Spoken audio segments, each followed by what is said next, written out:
बिस्मिल्लाहि वस्सलामु अला रसूलिल्लाह। एक सवाल हमारे दारुल इफ्ता में ये आ रहा है कि इस्तिखारा किसे कहते हैं और इस्तिखारे के हवाले से अहादीस में क्या मिलता है।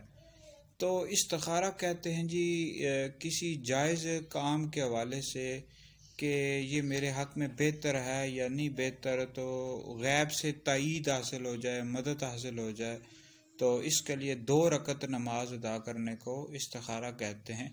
और बुखारी शरीफ की एक हदीस मुबारक में नबी पाक अलैहिस्सलाम ने इसकी तालीम भी दी है, यानी दुआ भी सिखाई है इस्तिखारा की, और वो किताबों मौजूद है, आप पढ़ लें। 2 रकत नमाज अदा करें, दुआ पढ़ें और अल्लाह की बरगाह में दुआ करें, तो आपको इंशाअल्लाह गैब से इसकी तायीद भी हासिल होगी। और बहरहाल इस्तिखारा कोशिश यही करनी चाहिए कि ख़ुद करें, कोशिश यही करनी चाहिए ख़ुद करें, लेकिन बहरहाल अगर किसी दूसरे से भी इस्तिखारा करवाते हैं तो ये भी जायज़ है, करवा सकते हैं।